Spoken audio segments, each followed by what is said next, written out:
Welcome back, everybody. I say welcome back because we're continuing what we started in a previous episode, building a wiring harness for this BMW Airhead from scratch using a Motogadget M-Unit Blue and a Chronoclassic tachometer. If you haven't watched that, I'll link it below. That way you can catch up to where we are and you'll understand where we're going. So last time we got all the power wires run, we got the ignition key circuit wired in, we started putting stuff on the Motogadget M-Unit, and we got a bunch of sensors attached. Finally kept that off with making them out for the gauge. So first thing today is I'm going to wire up the handlebars. All the wiring in the handlebars are going to run internally, including the front brake switch. It just makes for a really clean look, and it goes a long way towards making the bike look that much better.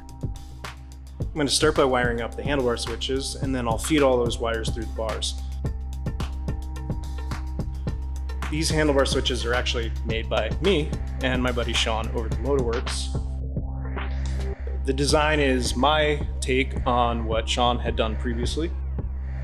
I actually did a small parts run of them, so you're probably watching this video because you're interested in this Motogadget stuff.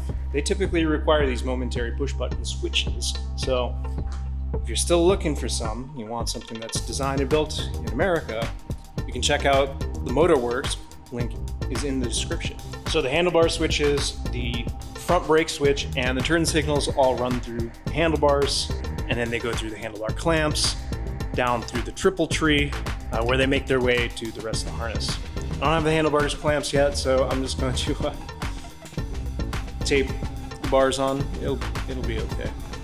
With the handlebars installed and the wires run to the M-Unit, I can start plugging that stuff all in. I'm taking the time to sort that out and kind of organize it. A little bit of electrical tape here and there just to keep things pretty. You can see I've got my outputs up top and my inputs down below. And the inputs kind of do this nice big arc. The outputs to things like the taillights and the ignition system trace back this way. And the reason for the big arc or the loop thing here is, yeah, it looks nice, but also it's important to keep slack in the wiring, especially around the head tube. You don't want that situation where the first time you take a turn in the parking lot, you rip half your wires out. So I'm feeling pretty good about that. My next thing here is going to be moving on to wiring the gauge in. You can see I ran the wires directly into the headlight bucket since the gauge is basically right on top of it. And I've got two connectors. One has 6 pins, one has 9. We're not going to use all of it. The stuff that we are going to use, I'm going to run wiring into the headlight bucket and connect it all up in here.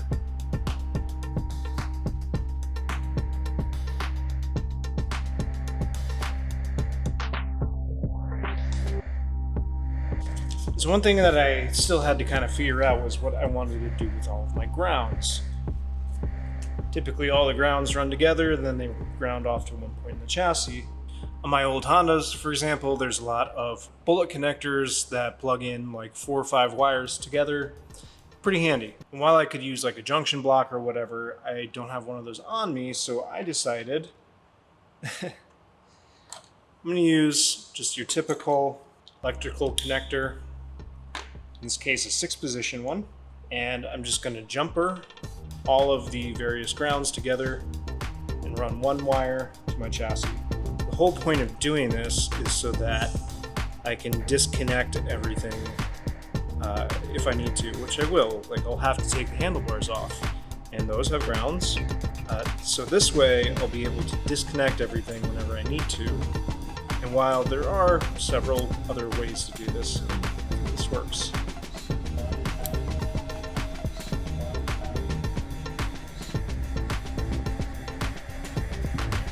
All right, well, with the gauge hooked up, I think we're actually pretty much finished with the wiring harness, with the exception of the generator light. Still have to decide what I want to do with that, whether I'm going to run a resistor, or I was actually thinking about running an incandescent light bulb coming out of the top cap here instead of the steering damper, which we got rid of.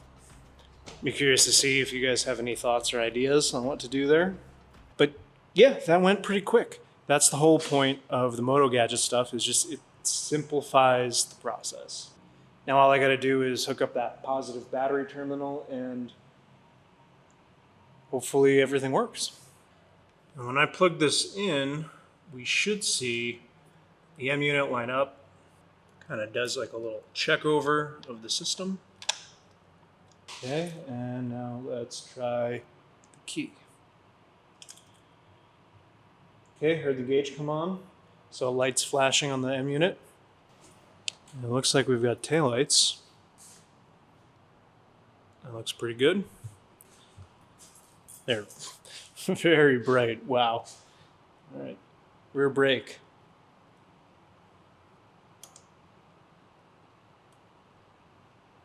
Oh, I see. I see what's going on. Oh, and you know what? I think I actually have to set up the single wire taillight function for this to work. Yeah, you can see that the rear brake works. Front brake works. The headlight's on. You can see the light down there. Let's try our turn signals out. Yeah. 1, 2. All right. Looking good. Dare we try the starter? All right. I still have to make sure that the oil pump is primed and everything, so I'm not gonna try to crank it up too much today. Besides, I still gotta get like the carburetors and everything together. There's our gauge. You can see we're in neutral. The oil pressure light is on, which is good because the bike is not running, so it's 0.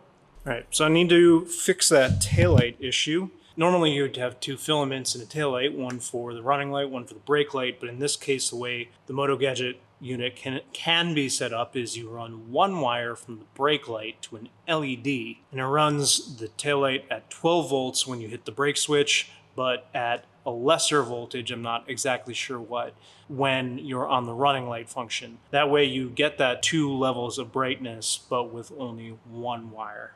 So you can adjust that using the menu button that you can wire into the M unit, or you can download the app on your phone, sync your phone to the M unit, and adjust stuff from there.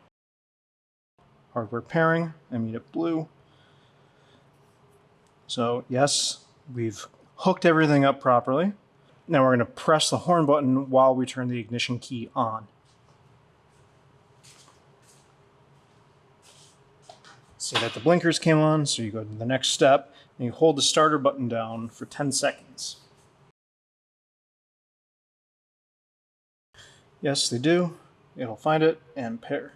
So to get the single taillight wire to work, go to settings up here in the corner, taillight, and change that to 1 wire LED taillight. Okay, let's see if that worked. Shut this off again. Turn it on. No taillight right now, but hit our high beam button to turn that on. And yeah, look at that.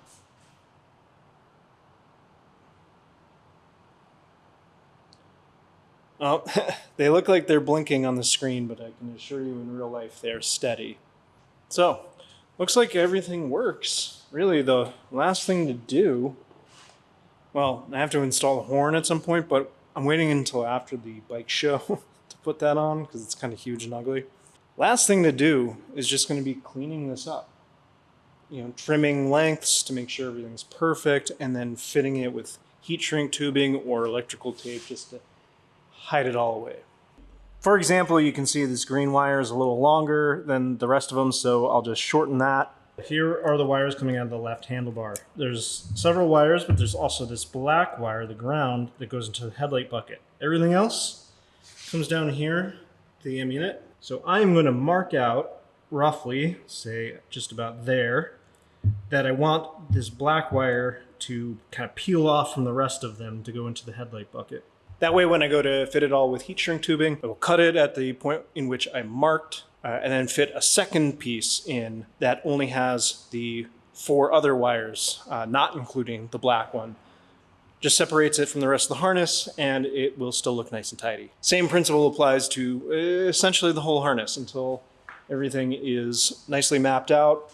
But I'm gonna do it in such a way that I can still do things like remove the handlebars, remove the taillights, and some of the other things. Serviceability is important even with a super custom bike like this. So here's the beauty of that weird jumpered connection electrical ground thing that I made.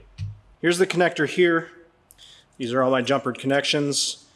All I have to do to remove the handlebar is remove 2 of the pins in the connector, which is pretty straightforward. You just press down the tab, they slide right out, handlebars are out. It's a little more work maybe than a bullet connector, but honestly not by much.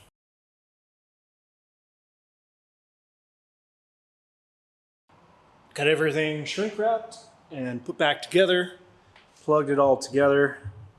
Overall, I think the wiring system came out pretty good. I could have gone even more crazy about making sure all of the wiring lengths were exactly the same and that sort of thing. But you know, we're looking pretty good. And most importantly, this bike's going to be usable and serviceable in the future. So now the only thing that's keeping me from starting this thing up is got to get the carburetors on, make up a throttle cable, and set the timing. Off camera, I have already primed the oil pump. So when you crank it, it gets oil pressure, which perfect, awesome. So I'm hoping to see our first start in the next video or 2. Appreciate you guys sticking around to the end here. This isn't a step-by-step instruction, but I never intended it to be. But if you were thinking about using the Motogadget stuff on a BMW, I hope this, at least helped sway you one way or the other. So I'm gonna call it here. I think we got a lot done. I feel good about it. So I'll catch you in the next video. Thanks for hanging out.